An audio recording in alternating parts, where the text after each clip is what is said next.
Let's start. Sa chapter 42, no? Nung nabalitaan ni Jacob na may grain o may binhi sa Egypt, sabi niya kagad sa 10 niyang mga anak, ano ba ang gagawin natin dito? Magtititigan na lang ba tayo? Sabi niya ganun, hindi tayo pwede magtitigan dito kasi pagka pag hindi kayo bumaba doon sa Egypt at bumili ng binhi, lahat tayo dito'y mamamatay dahil nandoon na yung famine, 'di ba? Kaya ang ginawa dito, no, kasi nga 12 silang magkakapatid, yung 10 yung inutosan ni Jacob. Tapos yung isa si Joseph nga alam ng father niya na namatay na at hindi na hinayaan ni Jacob yung younger brother ni Joseph na si Benjamin na sumama. Kaya ang ginawa nila, pumunta itong 10 magkakapatid na ito sa Egypt. Siyempre, during that time, si Joseph, ibang-iba na itsura. Nakikita niyo ba minsan yung mga Egyptian, 'di ba? Para may mga pa sila sa mata, mga ano ba tawag doon? Basta mga eyelashes, ganun. Ibang-iba na talaga itsura ni Joseph. Second in command na siya sa Pharaoh, tapos ginawa siyang governor in Egypt. Siya ang in charge sa lahat ng mga grain, selling ng grain. Kaya makikita natin dito, no, nung nagpunta itong 10 magkakapatid na ito sa Egypt, napansin agad ito ni Joseph. At ang ginawa niya, nakilala kagad niya kagad yung mga kapatid niya. Subalit siya, hindi siya kagad nakilala. At nung nangyari ito, nung nakita niya yung kanyang mga kapatid, nagbaw ito sa kanya. Ang nangyari sa kanilang pag-uusap, hindi sila pwedeng mag-usap ng diretsahan eh. Kasi maaaring magkaroon nito ng interpreter eh. Kasi Egyptian, tapos Hebrew, hindi siya pwedeng may interpreter talaga sila. At eto na lang ang sabi kagad ni Joseph sa kanila, tinanong niya, saan ba kayo galing na lugar? Pagkatapos, sumagot itong mga kapatid niya, ang sabi nila, kami po ay galing sa Kanaan at nagpunta po kami dito para bumili ng grain o bumili ng binhi. Alam nyo ba, nung time na yun, na siguro, na-remind si Joseph sa ginawa ng magkakapatid sa kanya na binenta siya. Siguro ikaw parang naging kumbaga naalala niya lahat siguro, yung sama ng loob, ganun. Kaya nung nakita niya ito, sinabi niya kagad na, ay, kayo ay nagpunta dito, sabi niya, siguro kayo ay nagpunta dito, gusto niyo lang mag-spy, pumunta kayo dito para magtiktik sa lugar at makita yung yaman ng Egypt. Siyempre, kinabahan yung mga kapatid niya. Sabi ng mga kapatid niya, hindi, kami po ay nagpunta dito para po bumili ng binhi. Ngayon, sumagot na naman si Joseph. Sabi niya, hindi, spy talaga kayo at nagtitik-tik talaga kayo dito. Sumagot yung kapatid niya na naman, mga kapatid niya, kami po ay 12 magkakapatid at ang isa po naming bunsong kapatid ay naiwan sa aming ama. Sumagot na naman ito si Joseph, hindi, talagang spy kayo. Parang talagang, siguro yung gagawa na rin ng sama ng loob niya, hindi, talagang spy kayo, no? Tapos, biglang nagsalita na lang si Joseph at ang sabi niya, sige, papatulan ko yung istorya ninyo. Sa pangalan ni Pharaoh, di kayo pwedeng makaalis ng Egypt kung hindi ninyo dadalhin dito yung bunso ninyong kapatid. Sabi niya, isa ay aalis pero ang iba ay maiiwan para ikulong. Pero yung nangyari dito, no, kinulong niya muna lahat yung mga kapatid niya, kinulong niya. At pagdating ng 3 days, yung mga kapatid niya, kinonfront niya ito at kinausap niya. At ang sabi kagad ni Joseph, nung after 3 days, sabi ni Joseph, ako ay may takot sa Diyos, sabi ni Joseph. Kaya lahat kayo ay pwede nang umalis at maiiwan ng isa at napili niya dito si Simeon para matira, para pagbalik nila ay isama nila si Benjamin. Yun yung usapan, mag-iiwan ng isa para pagbalik nila, isasama nila si Benjamin. Sabi ni Reuben, nagsalita si Reuben sa language nitong ng kanyang mga kapatid. Sabi kagad ni Reuben, naku, pinarurusahan na tayo ni Lord sa mga kasalanan na ginawa natin kay Joseph. Although na akala nila hindi ito naiintindihan ni Joseph, pero naiintindihan ito. Nung sila ay umalis, inutusan ni Joseph ang kanyang mga servant na punuin ng binhi lahat ng sako. na dala-dala nila, at yung pinagbigay alam niya sa sa manager niya na sinikreto niya na ibalik yung bayad, ilagay ulit sa loob ng sako, 'di ba? At habang sila ay nasa biyahe, napa-stop itong kaniyang mga kapatid at sinilip nila yung dala-dala nilang sako at nakita nila yung pera. Naku, kinabahan sila. Naku, pagka magkakataon, baka tayo, ipakulong tayo ng nitong yung governor dahil kala niya siguro ninakaw natin yung pera. At sa madaling salita, sila na ay bumalik sa kanilang ama na si Jacob. At ang sabi dito sa chapter 42 verse 35 to 38, babasahin ko po sa inyo, no? As they emptied out their sacks, there in each man's sack was the bag of money he had paid for the grain. The brothers and their father were terrified when they saw the bags of money. Jacob exclaimed, "You are robbing me of my children. Joseph is gone, Simeon is gone, and now you want to take Benjamin too. Everything is going against me." Nagrereklamo na tong si tatay nila. Then Reuben said to his father, "You may kill my two sons if I don't bring Benjamin back to you. I'll be responsible for him and I promise to bring him back." But Jacob replied, "My son will not go down with you. His brother Joseph is dead and he is all I have left. If anything should happen to him on your journey, you will send this grieving white-haired man to his grave." Ang sabi ni Jacob, nawala na nga si Joseph, nawala na rin si Simeon, kasi nga si Simeon naiwan dun. Ngayon, mawawala pa si Benjamin, kaya hindi pumayag si Joseph na dalhin si Benjamin back to the Egypt para ipalit kay Simeon. Anong matututunan natin dito sa chapter na ito? Na ang famine ay hindi maganda, di ba? Pero through this famine, anong makikita natin? Makikita natin dito, through this famine, na ang kapangyarihan ni Lord ay makikita ang kapangyarihan ni Lord through this famine sa magitan ni Joseph na ire-rescue ni Lord, di ba? Na ire-rescue sa ni Lord. Pinakita rin sa kanila ni Joseph na siya ay may takot sa Diyos. Instead, isa lang ang paalisin niya at iwan lahat. Ginawa niyang isa lang ang naiwan para maibalik ang kapatid niya na si Benjamin. Pero ang sikreto pag ibinalik ni Joseph yung pera, binayad ng kanyang mga kapatid, binalik ito ni Joseph eh. Dito nagpapatunay na nandun pa rin yung awa ni Joseph sa kanyang mga kapatid. In spite na sa ginawa nila, ibinalik pa rin ni Joseph yung pera, sikreto niya itong ibinalik. Diba? Sa chapter 43 na tayo. Subalit ang famine, sabi dito, ay lalong tumindi sa land ng Kanaan, at yung nabili nila na grain, halos naubos na. Sabi ni Jacob, bumalik kayo ulit sa Egypt para bumili ng grain o ng binhi. Sabi ni Judah, hindi tayo pwedeng bumalik nang di kasama si Benjamin. Kumbaga, hindi sila pwedeng bumalik na hindi kasama si Benjamin kasi ayaw nga ni Jacob payagan, di ba? Pero pag hindi tayo bumalik sa Egypt, mamamatay tayo sa tindi ng gutom, di ba? Sabi naman ni Jacob, bakit kasi kinakailangan nyo pa ikwento yung tungkol sa kapatid ninyo na bunso sa gobernur? At dahil dito, sumagot naman itong si Judah, dahil tinatanong po yung pamilya natin. Hanggang to the point na nagdesisyon si Jacob na bigyan ng gift yung governor, yung mga product nila, at pumayag na rin siya na ipasama si Benjamin. Di ba?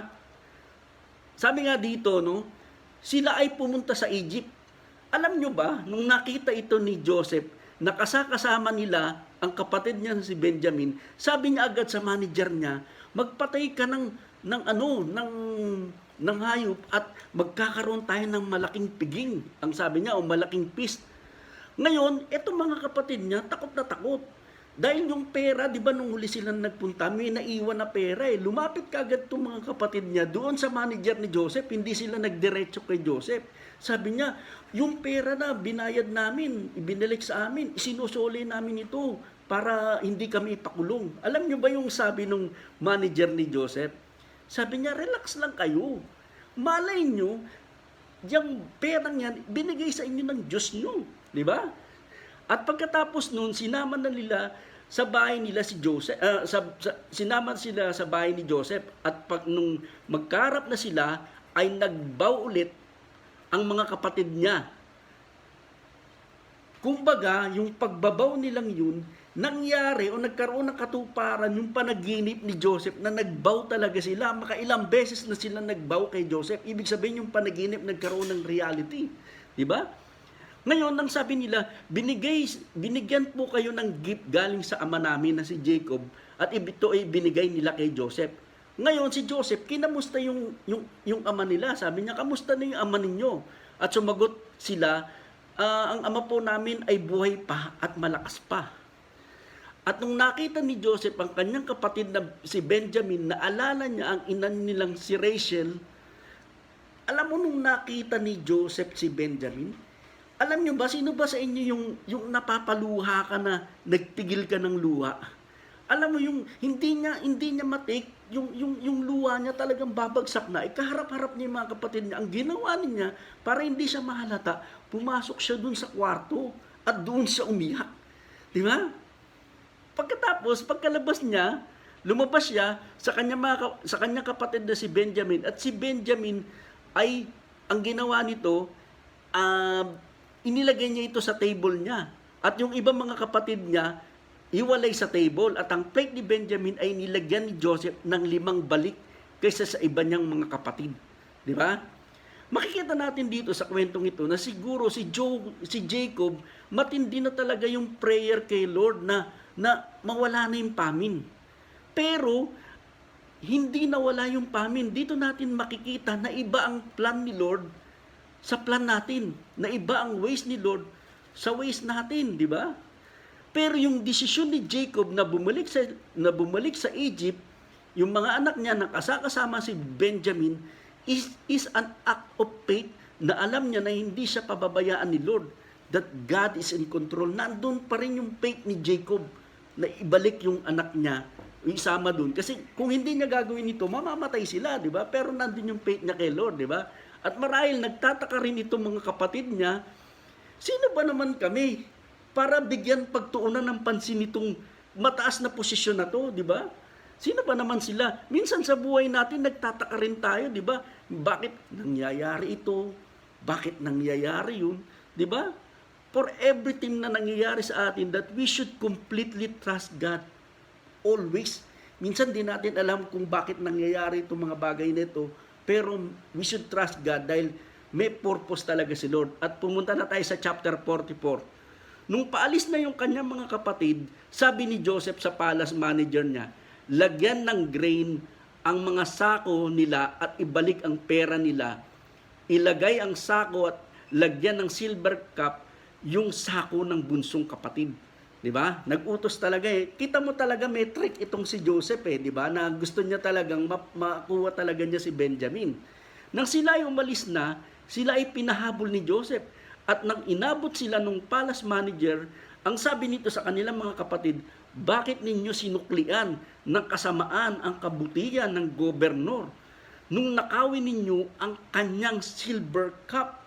Ngayon, nag-react itong kagad yung kapatid niya, mga kapatid niya, ang sagot agad, hindi po namin magagawa yun. Kami po ay inyong servant at di namin magagawa yun. Di ba binalik nga namin yung pera nung una, ngayon pagbibintangan nyo kami sa ganyang bagay? Kaya sabi ng kapatid niya, mga kapatid niya, kung sino man po ang gumawa nun, pwede nyong patayin at kami ay magiging servant nyo. Ngayon, ang sabi ng manager, hindi. Yun lamang makikitaan na nagnakaw ng silver cup, yun lang ang aking magiging servant. At alam nyo, talagang inisa-isa yung kanilang mga sako from the eldest to the youngest. Siguro makikita mo dun, no? At pagdating sa pinaka-youngest, doon nakita yung pinaka-youngest pa nila na pinaka-iingat-ingatan pa, doon po nakita yung silver cup. At nung nangyari yun, tinor ng mga kapatid niya ang kanilang damit dahil bakit si Benjamin pa? At sila ay binalik kay Joseph. At ang sabi nila kay Joseph, ang sabi sa kanila ni Joseph, anong ginawa ninyo? Hindi nyo ba alam na kaya kong i-predict yung future? Kumbaga, drama na rin ito ni Joseph eh. Sumagot si Judah, hindi namin magagawa ito marahil pinarurusahan na kami ng Diyos. Yun ang kagad sagot ni Judah. Ngayon, sabi ni Joseph, yun lang kumuha ng silver cup ang maiiwan dito para gawin naming slave. Sumagot si Judah, My Lord, pwede po bang sumagot bilang inyong servant? Huwag po kayong magalit. Sa akin, alam kong powerful po kayo katulad ni Pero. Pero ang apa po namin ay binilin na hindi kami pwedeng bumalik nang hindi namin kasama yung bunso naming kapatid.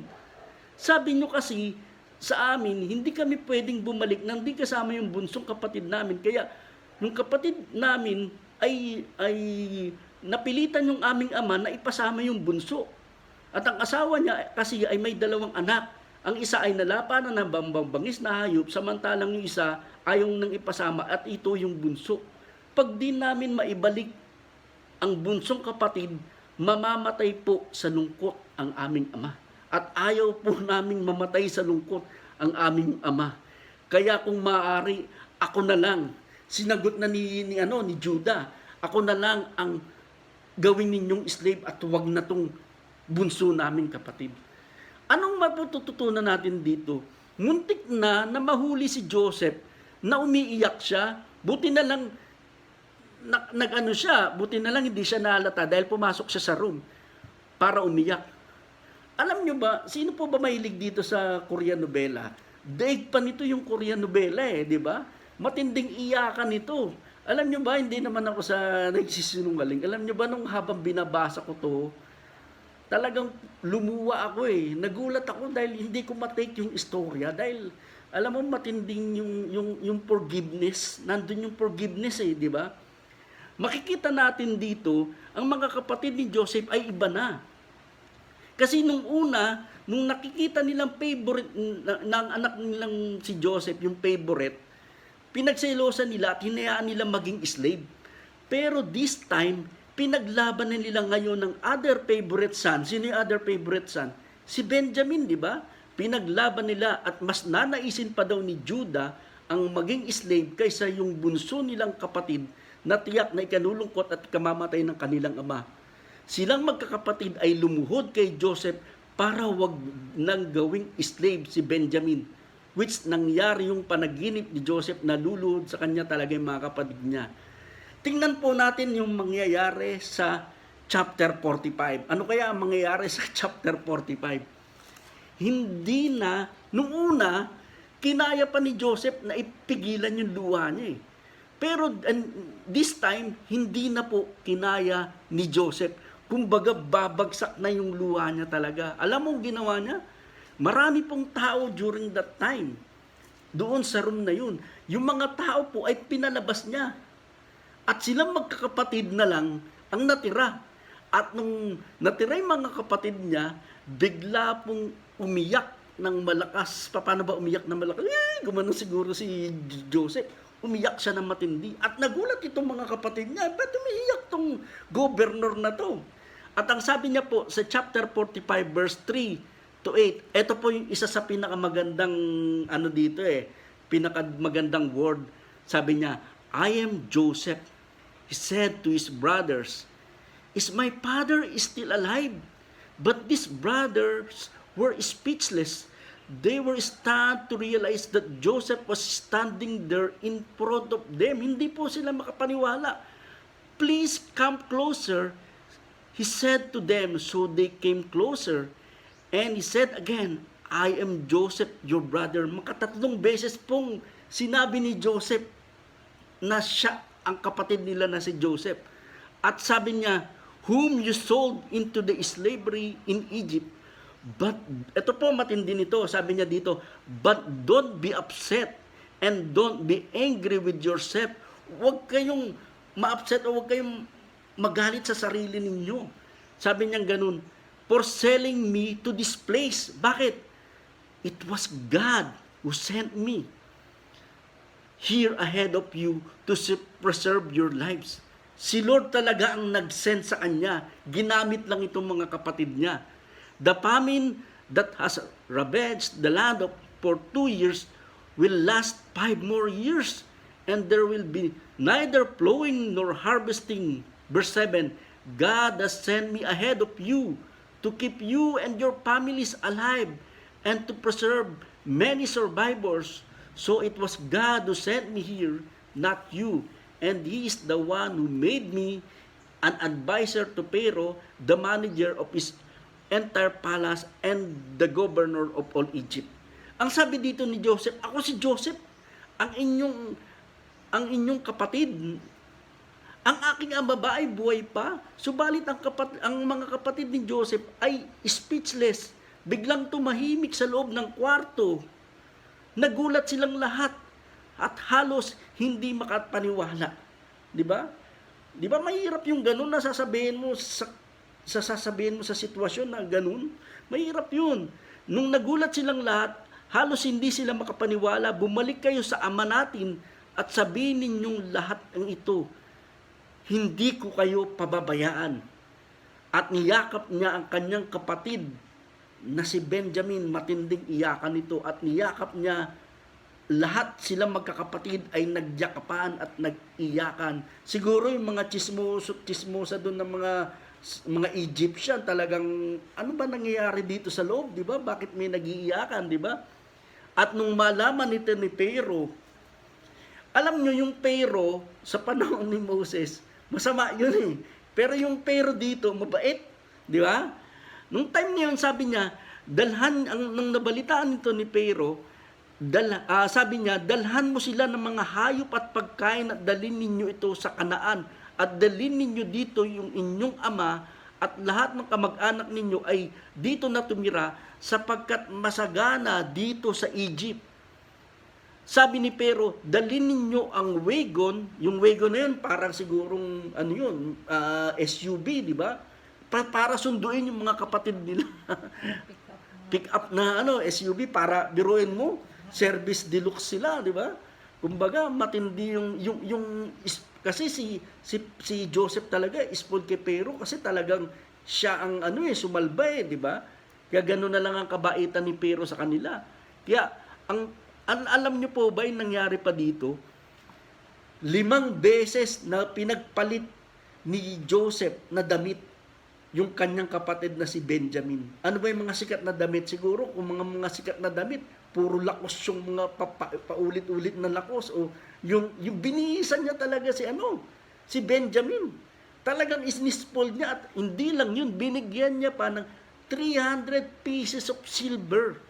Di ba nung una pa lang, binigyan niya ng 5 beses na plates doon kaysa sa mga kapatid niya. Di ba? Binigyan niya pa dito ng 300 pieces of silver. Nabalitaan nito ng kanyang ama na si Jacob na si Joseph ay buhay pa at ngayon ay governor na ng Egypt. At dito na po tayo sa chapter 46 verse 1 to 4. Ang sabi po dito, So Jacob set out for Egypt with all his possession. And when he came to Beersheba, he offered sacrifices to the God of his father, Isaac. During the night, God spoke to him in a vision. Nangusap na kay Jacob si Lord. At ang sabi niya, Jacob, Jacob. He called, Here I am. Jacob replied, I am God, the God of your father. The boy said, Do not be afraid to go down to Egypt, for there I will make your family in a great nation. I will go with you down to the Egypt, and I will bring you back again. You will die in Egypt, but Joseph will be with you to close your eyes. Ang sabi niya dito, makikita natin dito ang kabutihan ng pangako ni Lord kay Jacob, na siya ay huwag matakot na pumunta sa Egypt. Pagkatapos pa nito, nagagawin yung family nila na great nation. At ang sabi ni Lord kay Jacob, sasamahan kita sa Egypt at ikaw ay mamamatay at ang magsasara ng iyong mga mata ay walang iba kundi si Joseph. Di ba? Anong matututunan natin dito sa kwentong ito? Si Joseph po ay victim ng men. Kaya siya naging slave. Subalit ang pagiging slave niya, yun ang ginamit ni Lord para mag-glorify ang pangalan ni Lord. Minsan sa buhay natin, nagtataka tayo minsan, yung mga plano natin, hindi nagiging successful. Alam ba, meron tayong mga plano sa buhay, hindi siya nagiging successful. Pero hindi natin alam, mas maganda ang plan ni Lord.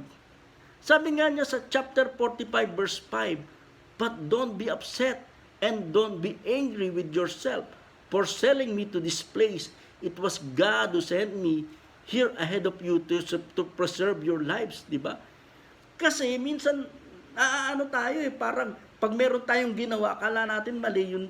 Ibig sabihin, minsan, ginagamit tayo ni Lord para maitaas ang kanyang pangalan. Katulad nung ginamit niya yung mga kapatid niya para maitaas ang pangalan ni Lord, para si Joseph ay maipadala doon sa Egypt at siya ang gagawin ni Lord na instrument para mag-glorify ang pangalan ni Lord. Ibig sabihin nito, hindi tayo dapat mag-rely sa mga sitwasyon o sa mga tao na nakapaligid sa atin, mabuti man to o masama. We should trust God who is in control sa buhay po natin. Wala tayong dapat pong pagkatiwalaan, kundi ang Panginoon. Sabi nga ko nga sa preaching ko noong nakaraan, that God is a merciful and compassionate God.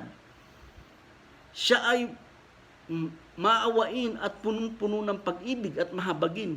Kaya tayo ay huwag tayong susuko sa anumang problema, sa anumang pagsubok sa buhay natin.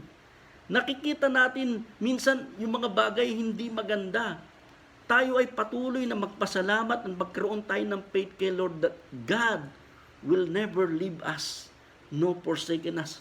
Kung paanong napagtagumpayanan ni Joseph, kung paanong napagtagumpayanan ng kanyang mga kapatid, at kung paanong napagtagumpayanan ni Jacob ang pagsubok na dumating sa kanila, kaya rin nating mapagtagumpayanan ang lahat ng pagsubok o problema na dinadanas natin ngayon. Because God is what? Is with us. Pinatunayan pa rin ni Lord that He is in control sa lahat ng sitwasyon. That God is always there to protect, to guide, and to bless us because God loves us so much. Mahal na mahal tayo ni Lord. At pag tayo na kay Lord, ang sarap ng pakiramdam na lahat ng buhay mo, ibinigay mo na kay Lord. Kumbaga parang iniatang mo na kay Lord, di ba? Kumbaga, dahil ang buhay natin, isa lang eh. Kaya yung desisyon natin, kung anong ginawa natin na nabubuhay tayo dito, yun ang pinakamahalaga. Di ba? Yun nga sa libingan, born, died. Pero yung pinakamahalaga, yung das. Yung das, kung ano yung ginawa mo sa buhay mo nung ikaw ay nabubuhay. Kung tayo ay nagpasakop kay Lord, ginawa natin si Lord na Lord and God natin na talagang nag-trust tayo sa Kanya, pinagkatiwala natin sa Kanya. If God is with us, who can be against us? Yun lang po, maraming pong salamat.